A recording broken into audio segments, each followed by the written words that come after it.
VMC के affordable housing योजना के ड्रॉ के बाद फैली गलत फहमियों को दूर करने के लिए स्थायी समिति अध्यक्ष डॉक्टर शीतल मिस्त्री ने आज प्रेस कॉन्फ्रेंस की। वडोदरा महानगर पालिका की ओर से किफायती आवास योजना के ड्रॉ के बाद लाभार्थियों में फैली भ्रांतियों को दूर करने के लिए आज स्थायी समिति के अध्यक्ष डॉक्टर शीतल मिस्त्री ने प्रेस कॉन्फ्रेंस को संबोधित किया।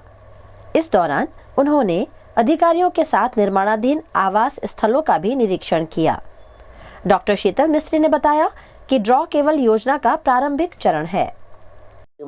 लाभार्थियों મળશે અને બાકીના 1200 મકાનો ડિસેમ્બર 2026 સુધીમાં પૂર્ણ થશે અને બાકીની જે સ્કીમો છે એ સ્કીમોમાં મોટાભાગના આવાસો ફેબ્રુઆરી કે એની પહેલાં મળી શકશે।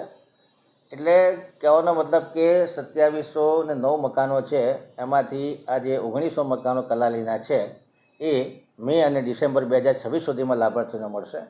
આ લાભાર્થીઓ એનરોલ કરે એમને લોન લેવાની હોય, કારણ કે એમને 5,50,000નો ફાળો ચૂકવવાનો હોય, એના માટે એમને નાણાંની વ્યવસ્થા કરવાની હોય, લોન લેતા હોય, એ બધી તમામ પ્રોસેસ પૂરી થાય, એમની આકારણી થાય, એમના લાઇટ મીટર ઉતરે ત્યારબાદ એ લોકોને આપવામાં આવશે। એનો લોકાર્પણનો કાર્યક્રમ પણ અલગથી કરવામાં આવતો હોય છે। એટલે કન્ફ્યુઝન થયું કે ડ્રો કર્યો એટલે મકાન રેડી હોય, એવું ના હોય। ડ્રોથી લાભાર્થીઓ સિલેક્ટ કરવામાં આવ્યા છે। જે લકી લાભાર્થીઓ છે એમનો નંબર લાગી ગયો છે અને એ માટેનો ડ્રોનો કાર્યક્રમ કરવામાં આવ્યો હતો। ખાસ કરીને માનનીય વડાપ્રધાન નરેન્દ્ર મોદીએ જે પ્રધાનમંત્રી આવાસ યોજના 1.0 અંતર્ગત આખા ભારતભરમાં શહેરી વિસ્તાર અને રૂરલ વિસ્તારમાં 4 કરોડ આવાસો બનાવ્યા છે। 2024માં પ્રધાનમંત્રી આવાસ યોજના 2.0 ચાલુ થઈ છે। આવનારા 5 વર્ષમાં તમામ લોકોને રહેવાનું ઘર મળે એ માટેના પ્રયત્નો થઈ રહ્યા છે।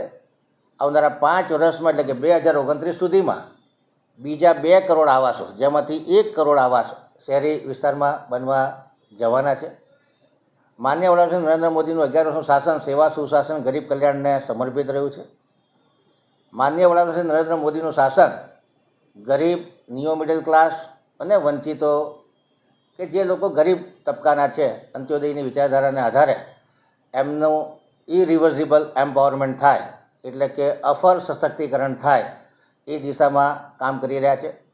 સરકારની તમામ યોજના તમામ નાગરિકો સુધી પહોંચે, એટલે કે તમામ સ્કીમમાં 100% સેચ્યુરેશન થાય અને લોકોની આકાંક્ષા પ્રમાણે ગરીબોની બેલી અને નોંધણીના આધાર જેવી ગરીબ કલ્યાણલક્ષી યોજનાઓ માનનીય વડાપ્રધાન નરેન્દ્ર મોદી દ્વારા કરવામાં આવી રહી છે। તમામ ગરીબો આવી યોજનાઓને આવકારી રહ્યા છે અને આજના જમાનામાં જ્યારે જમીનો અને કન્સ્ટ્રક્શન કોસ્ટ ઘણી ઊંચી હોય ત્યારે જે મકાન ફક્ત 5.5 લાખ રૂપિયામાં મળે છે, આ મકાનો તૈયાર થતાં એની બજાર કિંમત 15 લાખ કરતાં વધુ થાય। ઘર એ માણસના સુખનું કેન્દ્ર બને છે। ખાસ કરીને જ્યારે નવા આવાસોમાં લોકો રહેવા જાય ત્યારે એમનું આરોગ્ય સારું થાય, શિક્ષણ સારું થાય, એમને કુદરતી આફતો સામે રક્ષણ મળે અને કહી શકાય કે હ્યુમન ડેવલપમેન્ટ ઇન્ડેક્સ અને હેપીનેસ ઇન્ડેક્સ બંનેમાં વધારો થઈ શકે એ પ્રકારની યોજનાઓ છે। આ પ્રસંગે હું કોર્પોરેશનને ખૂબ ખૂબ અભિનંદન આપું છું કે ગરીબલક્ષી અભિગમ રાખી અને 31 કરોડ જેટલી માતબર રકમ કોર્પોરેશને આ ગરીબ અને મધ્યમ વર્ગીય પરિવારો માટે પોતે ભોગવી છે। સાથે સાથે રાજ્ય સરકારે પણ દરેક યુનિટ દીઠ 1.5 લાખ રૂપિયા, કેન્દ્ર સરકારે દરેક યુનિટ દીઠ 1.5 લાખ રૂપિયાની મદદ કરી છે। અમુક સ્કીમોમાં ટીપીનું વેરિએશન હોય, ડિઝાઇનમાં ફેરફાર થયો હોય તો નાના મોટા ડિલે કોર્પોરેશન એટલે કે વહીવટી ગૂંચને કારણે આવ્યા છે, જેમાં જે ગૂંચ આવી છે મોટાભાગની ઉકેલાઈ ગઈ છે અને હવે પૂરપાટ ઝડપે આ તમામ સ્કીમો ચાલી રહી છે।